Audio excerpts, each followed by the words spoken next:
terkait dengan RKUHP atau Rancangan Kitab Undang-Undang Hukum Pidana yang bahkan rencananya sudah akan disahkan sebelum atau setelah 17 Agustus nanti. Ini akan banyak orang nih yang masuk penjara nih, bisa ada orang yang udah kena pidana. Kenapa? Karena mengkritik presiden. Siapa saja sih sebenarnya aktor-aktor pro dan kontra di balik isu RKUHP ini, Mas? 01 waktu itu yang mendominan. Dan narasi utamanya adalah narasi penolakan terhadap pasal penghinaan. Apa yang membuat sepertinya pemerintah getol sekali ingin cepat-cepat mengesahkan, padahal masih banyak sekali penolakan yang terjadi terkait dengan RKUHP ini?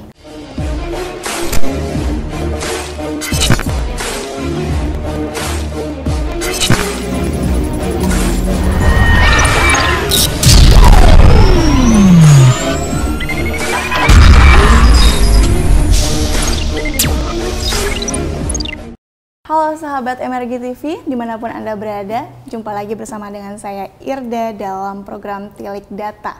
Hari ini kita kedatangan narasumber, seorang analis sekaligus pengamat, yaitu Mas Diyaudin, yang merupakan analis utama dari Mahadata Laboratorium 45 atau Lab 45. Halo Mas Undu, apa kabar? Baik, Mbak. Mas Undu, kita sama-sama tahu ya Mas Undu ya, kalau belakangan ini, beberapa pekan ini masih ramai, masih hangat diperbincangkan pemirsa terkait dengan RKUHP atau Rancangan Kitab Undang-Undang Hukum Pidana yang bahkan rencananya sudah akan disahkan sebelum atau setelah 17 Agustus nanti. Dan padahal mungkin kalau kita lihat sampai saat ini masih banyak penolakan-penolakan yang terjadi, bukan hanya aksi nyata saja tapi juga di media dan juga media sosial. Kita ingat dulu tahun 2019 itu pertama kali dibahas RKUHP ini juga sempat membuat banyak sekali protes yang dilancarkan oleh mahasiswa dan juga masyarakat sipil. Di 2019 sempat ada 4 mahasiswa yang juga menjadi korban. Ya Mas, ingat di tanggal 23 hingga 24 September 2019 saat itu yang akhirnya pengesahan ditunda. Kalau dilihat dengan kondisi saat ini Mas Undu, apa yang membuat sepertinya pemerintah getol sekali ingin cepat-cepat mengesahkan, padahal masih banyak sekali penolakan yang terjadi terkait dengan RKUHP ini? Iya, pada dasarnya kan rancangan undang-undang ini udah masuk di prolegnas ya, dan itu udah bertahun-tahun tertunda. Betul. Jadi semacam ada keinginan cepat dari DPR dan pemerintah, ini kan dari inisiasi DPR dan pemerintah untuk segera mensahkan, karena udah bahkan dari 2015 sebenarnya. Betul. 2015, lalu kemudian ada pembahasan di 2019, gagal lagi, dan sepertinya ini akan didorong secepatnya karena ini menyangkut tatanan hukum kita di Indonesia dan menyangkut banyak hal, menyangkut banyak isu. Makanya ada kontroversi, perdebatan di tengah masyarakat, khususnya netizen.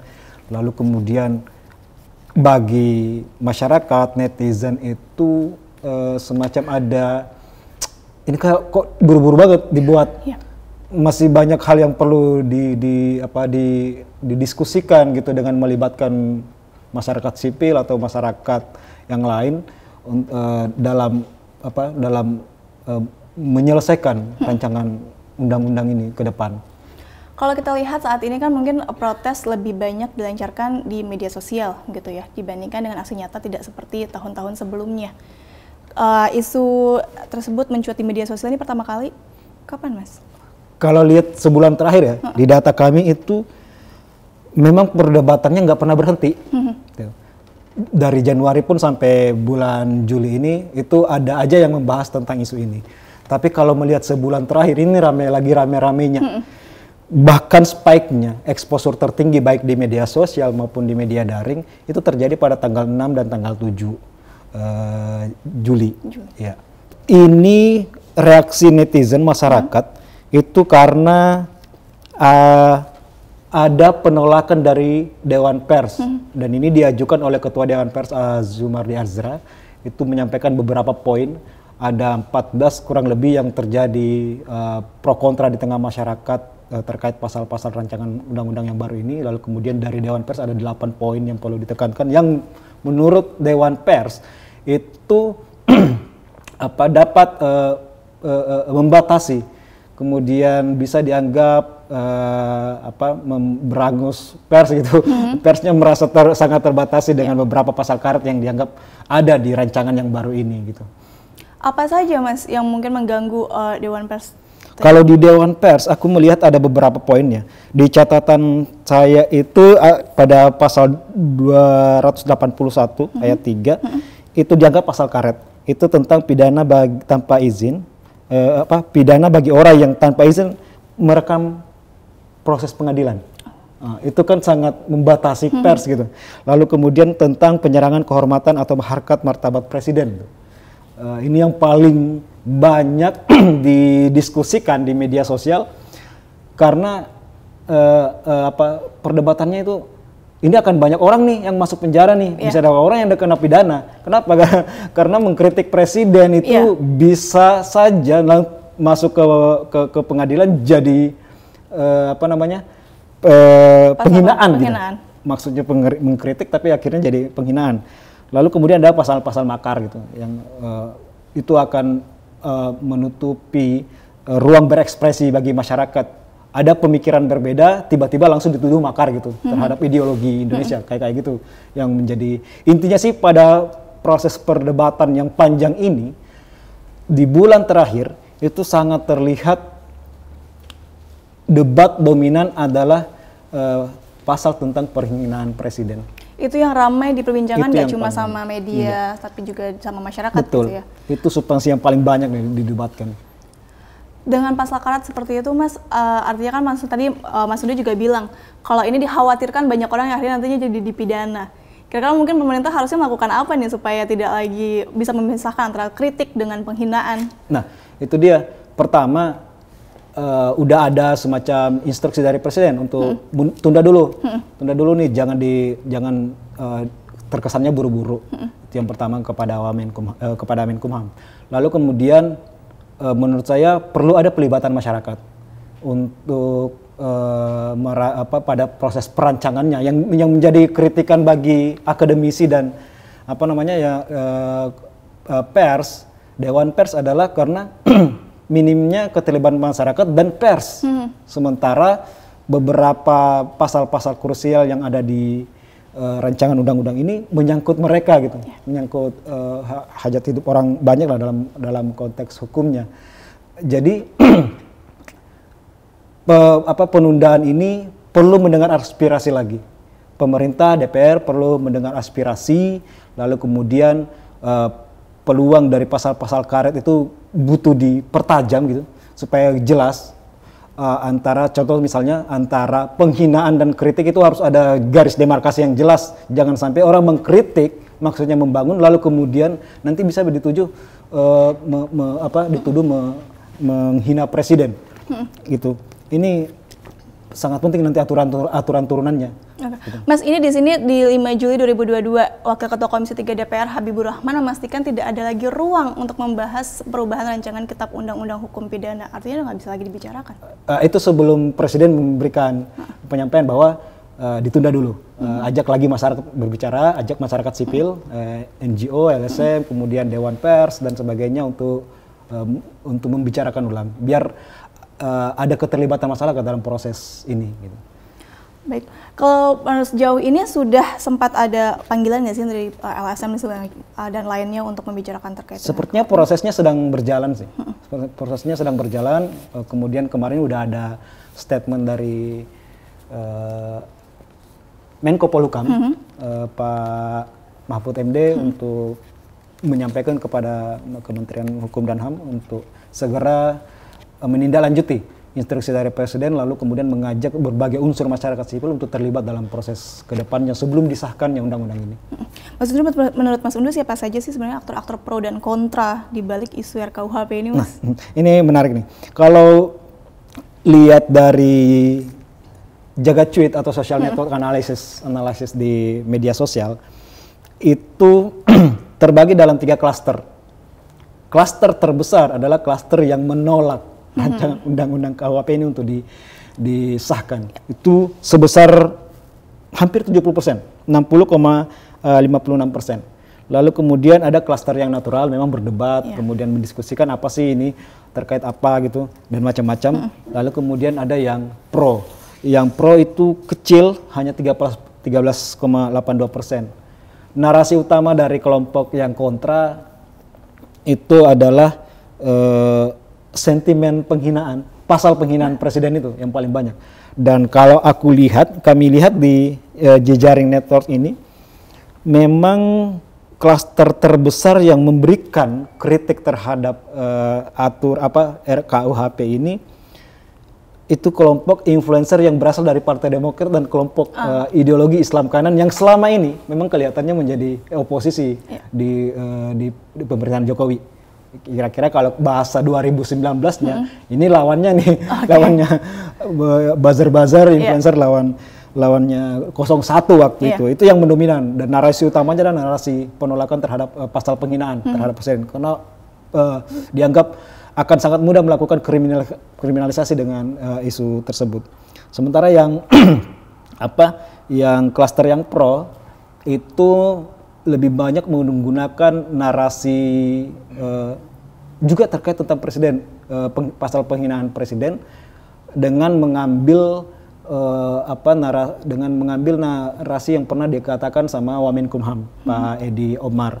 Itu mengatakan bahwa ini harus tetap disahkan, pasal presiden harus tetap ada, pasal penghinaan terhadap presiden harus ada. Yang penting adalah orang tahu bahwa tidak semua penghinaan itu adalah kritikan. Orang bisa dalam ruang demokrasi, orang bisa melakukan kritikan, itu dibolehkan, tapi jangan menghina simbol-simbol negara gitu. Kira-kira itu pesannya. Jadi influencer utamanya kami lihat ada Said Didu. Said Didu itu dari kita tahu utama dari Partai Demokrat, lalu kemudian beberapa influencer yang dulu terafiliasi dengan kelompok 212 gitu, kelompok-kelompok itu. Kalau tadi dilihat tadi banyak yang menolak justru dari lawan politik ya gitu. Artinya kalau mungkin dilihat saat ini sudah ingin cepat-cepat disahkan karena memang sebelum mulai dilaksanakannya pemilu begitu dikejarnya. Bisa jadi, tapi kalau lihat penolakannya, mungkin tadi aku menyebut influencernya ya, influencernya ada dari yang terafiliasi dengan UKAD, kemudian 21, tetapi perlu diketahui bahwa besarnya animo masyarakat untuk mengomentari rancangan undang-undang ini, itu juga dari kelompok aktivis, kelompok LSM, ada juga yang nyebutnya kalau bahasa medsosnya kelompok anak-anak SJW nih, yang memang tugasnya menurut saya udah benar mengkritisi pemerintah untuk menjaga dinamika politik, jangan sampai ada unsur mengarah pada anti demokratisasi yang selama ini kita udah jalankan. Harus Indonesia udah pada track yang udah bagus pada konteks demokrasinya. Jadi dari seluruh pada dasarnya yang menolak ini 60% di social network analysis ini, 60% sampai 70% itu pada dasarnya dari seluruh spektrum lapisan masyarakat, baik dari yang paling kiri, tengah Demokrat sampai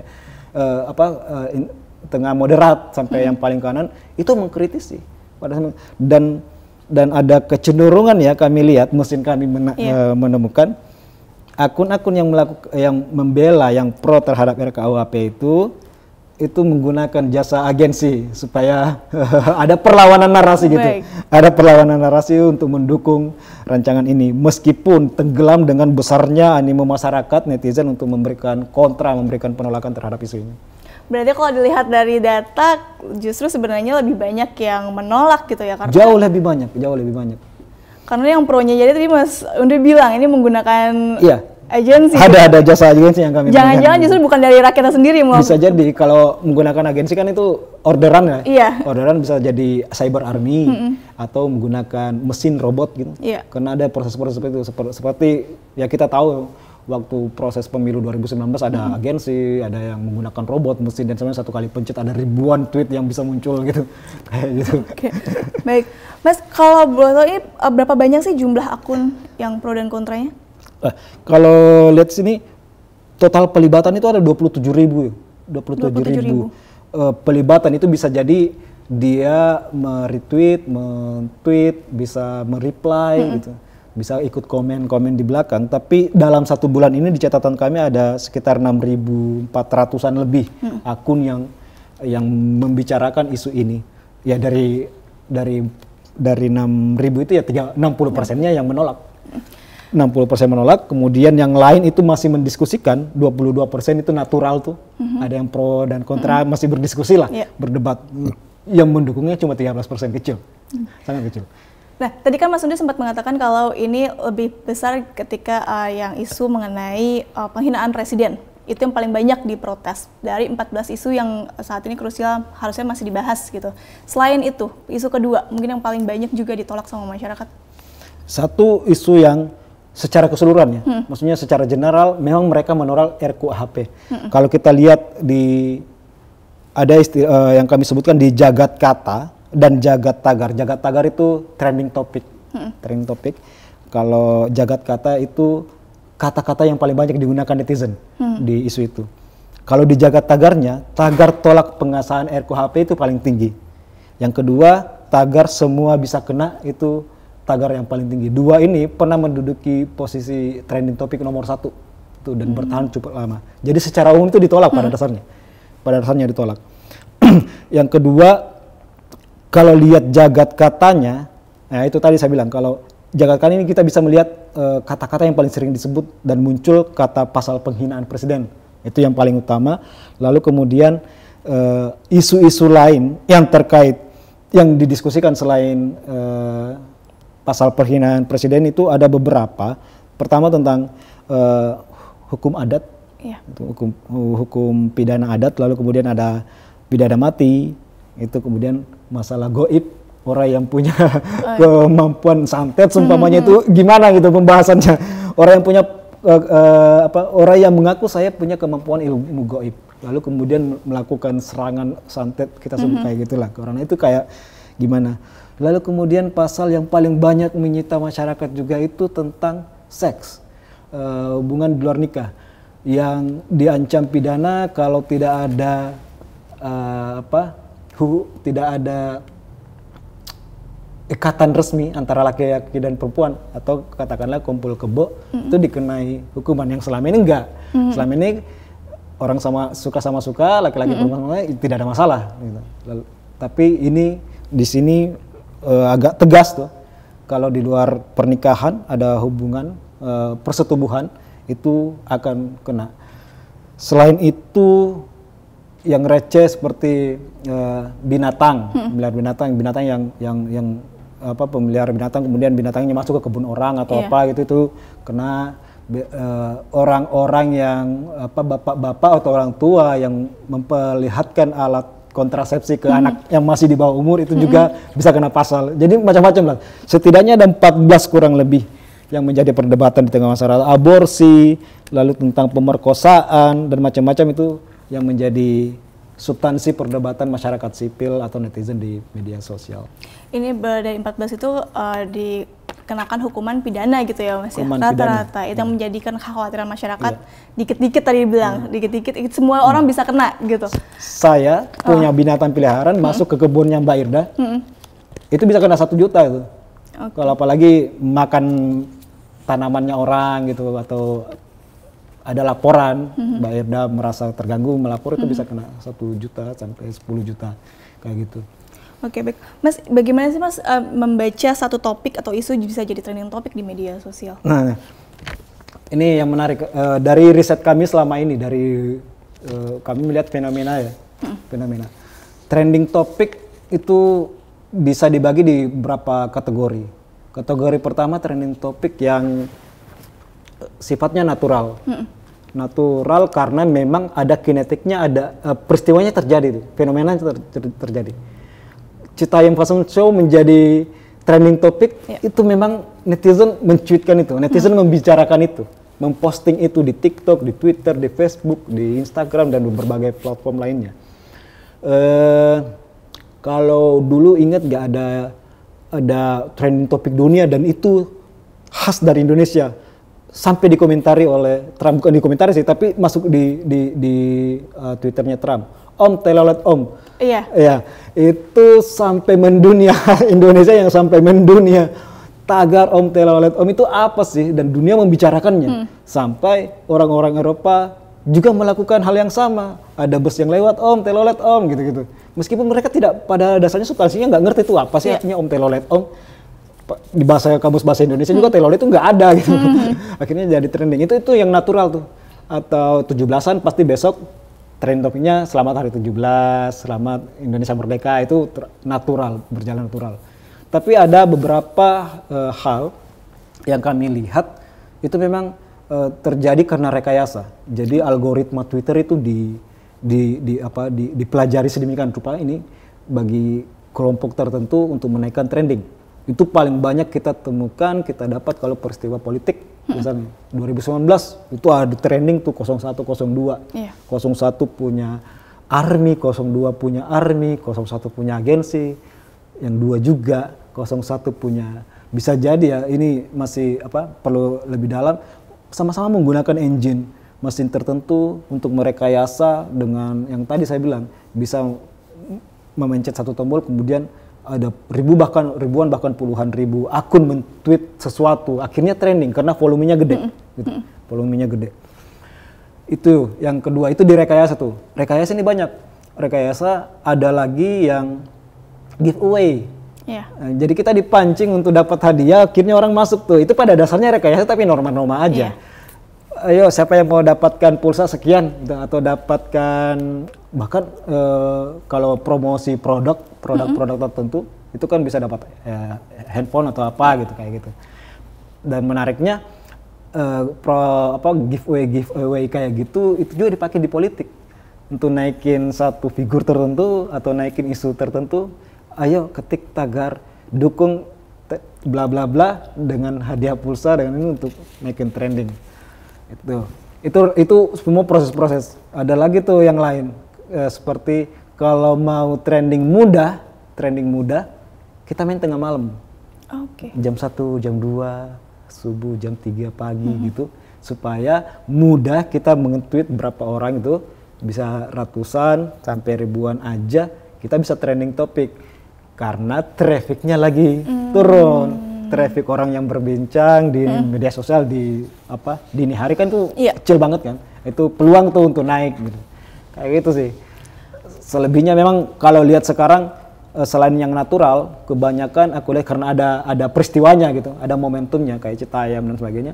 Selebihnya aku lihat sekarang kalau bukan menggunakan jasa agensi, trending topik memang punya army sendiri, udah punya pasukan-pasukan. Kelihatan fenomena ini, lihat-lihat aja ke depan akan terlihat tuh, apalagi menjelang pilpres masing-masing figur atau siapa itu udah punya circle-nya masing-masing.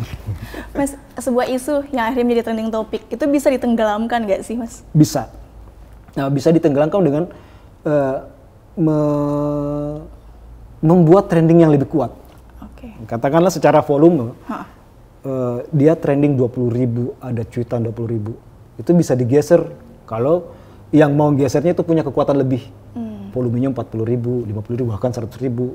Bisa jadi trending dunia. Gitu. Bisa jadi tuh. Yang kedua, kalau lihat pengalaman sebelumnya tuh ada cara meruntuhkan trending tertentu dengan rekayasa algoritma. Itu kita bisa melaporkan influencer-influencernya, karena ada influencer besar tuh dilaporkan sebagai spam, dilaporkan tweet ini bermasalah, tweet ini mengandung ini.